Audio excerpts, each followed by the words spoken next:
வாரத்துல எத்தனையோ நாள் இருந்தும், எதுக்காக சண்டே லீவ் வருதுன்னு நீங்க நெனச்சிருக்கீங்களா? மேபி இந்த வீடியோ பார்த்ததுக்கப்புறம், இதுக்காக தான் இந்த லீவ் விடுறாங்களோ அப்படின்னு நீங்க நெனைக்கலாம். அமெரிக்காவோட முதல் உள்நாட்டு போர் தான் புல் ரன் வார். யூனியன் அப்புறம் கூட்டமைக்கப்பட்ட படைகள் அப்படிங்கிற 2 விதமான மக்கள் வந்து போரிட்டாங்க. இந்த வார்ல ரொம்பவுமே சுவாரஸ்யமான விஷயம் என்ன அப்படின்னா, இந்த வார பார்க்கறதுக்குன்னேவும் ரொம்பவே தூரத்துல இருந்து இந்த போர பார்க்கறதுக்காக ஆடியன்ஸ் வந்திருக்காங்க. மக்கள் எல்லாருமே வந்து ரொம்பவுமே ஜாலியா கண்ணாடி போட்டுக்கிட்டு, ஓரமா உட்காந்து அந்த வார பார்த்துருந்துருக்காங்க. அதுவும் லஞ்ச் சாப்பிட்டுக்கிட்டேவும். இந்த வார் நடந்த நாள் பார்த்தீங்க அப்டின்னா, ஒரு சண்டே.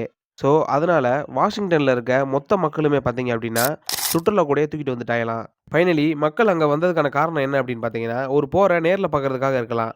ஆனா, இப்படி ஒரு போர் உக்கிரமாவும், கொடூரமாவும் இருக்கும் அப்டின்னு அவங்க நெனச்சு கூட பார்த்துருக்க மாட்டாங்க. வார்ல இருந்த சோல்ஜர்ஸ் பார்த்தீங்க அப்டின்னா, கீழ வேடிக்கை பார்த்துட்டு இருந்த மக்கள் கிட்ட ஓடி வந்தாங்க. இத பார்த்த மக்கள் வந்து ரொம்பவுமே பயந்து அங்க இருந்து தெரிச்சு ஓடிட்டாங்க. இது போல இன்ட்ரஸ்டிங்கான விஷயம் தெரிஞ்சுக்கணும்னா நம்ம சேனல